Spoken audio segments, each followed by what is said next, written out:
everyone, this is Dhari Gupta for Motoroids. I'm inside the Renault Captur. This is latest offering in the crossover segment from Renault.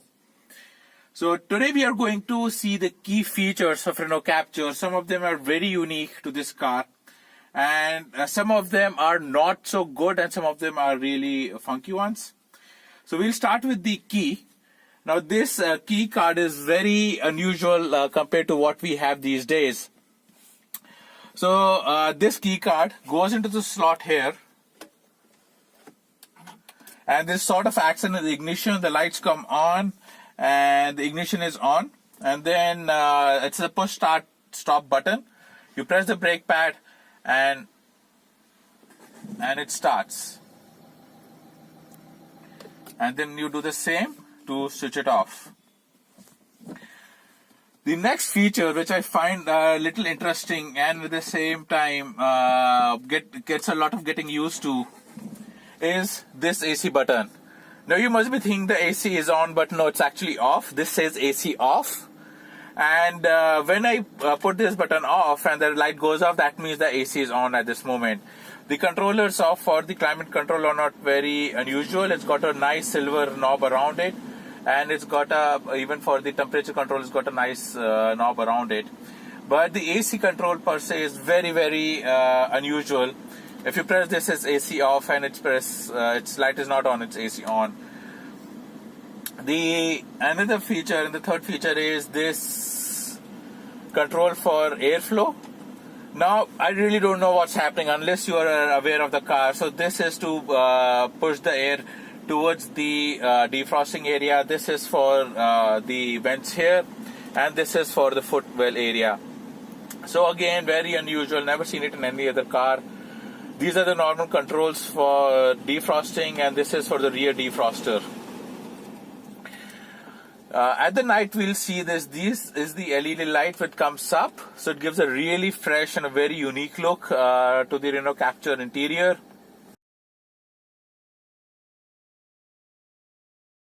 You got these nice golden finish surround. This is the platinum version, so you get this nice golden colored surround around the central console, which makes the interiors look really classy and upmarket. Now I'm going to discuss the most annoying part of the Renault Captur. If you see, it does have steering mounted controls, but you don't see audio controls or phone controls on the steering wheel, the most used feature when you're driving. They are there, but they're hidden right over here. So, which is really, really annoying. They does have control for changing the audio source, for changing the volume, and picking up, dropping the call. But when you're driving straight, they're hidden behind the steering wheel.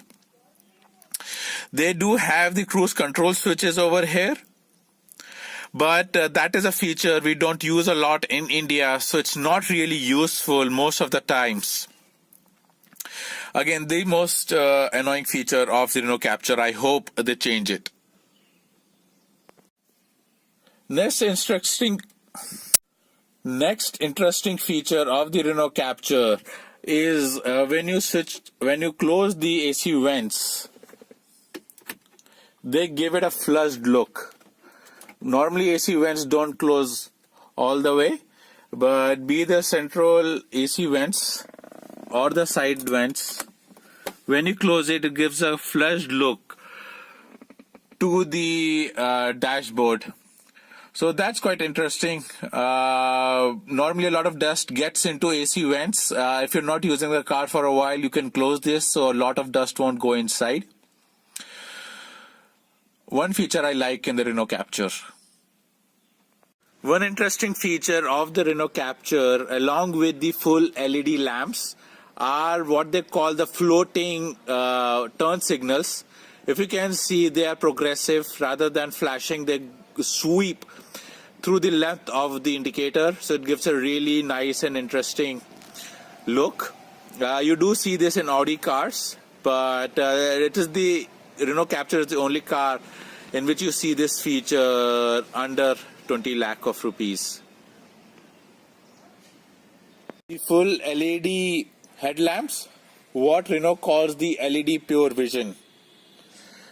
As you can see, the headlamp design is really beautiful, and the lights are pretty bright at night. So talking about quirks and features of Renault Captur, one interesting quirk is this gear shift indicator. As you can see, a little stick shift comes up and which shows the direction of the gear shift, whether you have to shift up or shift down. So a lot of cars have that, but Renault Captur is the only one I have seen which has a little stick shift whose logo comes up. So you're always sure what you have to do, that you have to shift the gear up and not go up in direction. Having seen the features, let's see how the Renault Captur drives. Now let's talk about how the Renault Captur is to drive. The Renault Captur, the one I'm driving right now, is a diesel one. It comes with a 1.5 liter DCI K9K Renault engine. It is turbocharged and it churns out 108 brake horsepower, which comes in at about 3850 RPM, and 240 Newton meters of torque, which comes in at about 1750 RPM. So with the torque available from low down, the maximum torque available at low down, there is no significant turbo lag in any gear. So overall the performance of the car is pretty decent for a car this size. It holds its speed pretty well. The acceleration for city and highway is pretty good. And talking about how it drives in terms of comfort and safety, so it does have a lot of safety features. It has airbags in the front, it has airbags on the side, curtain airbags. It has EBD, it has ESP, so all the safety features you can expect in a car. So safety wise, they have not compromised on any feature. The Renault Captur is pretty comfortable to drive at most speeds. We went through a lot of broken roads in UP, so it came out pretty well. The 210 mm of ground clearance is pretty handy for bad roads. We didn't touch the bottom of the car anywhere, although we did see a lot of deep potholes. The Renault Captur takes most of the undulations in the road in its stride. Even at high speeds, if the road gets a little bumpy, pretty grippy, it holds its ground. So overall, even in the highways, the car provides a great, comfortable ride. It doesn't get unsettled at any speed and in most road conditions. So overall, a comfortable drive, pretty decent performance. Yes, the second gear, there is a little bit of a problem though. In the second gear, if you are in a stop and go traffic, in the second gear you cannot pick it up from very low RPMs. So you have to shift to the first. That's just a little bit of grouch. And the second problem it has the gear shifts a little notchy. It's not very smooth. That is something that you expect in a car which is spec'd as a premium offering. You expect the gear shifts to be very smooth, which is not the case in the Renault Captur. So I hope they improve on that part. Talking about stability of the car is pretty stable. I drove this car on two major highways, the Greater Noida Agra Expressway, Yamuna Expressway, and the Agra-Lucknow Expressway. Both are very fast and empty highways. The car was pretty stable at all speeds. It doesn't lose composure while changing lanes even at high speeds. So overtaking is easy. It's got a 6th gear as overdrive gear, so the acceleration you can go to 5th gear, but for cruising at higher speeds you can stay in 6th. Even in the 6th gear, the acceleration isn't too bad.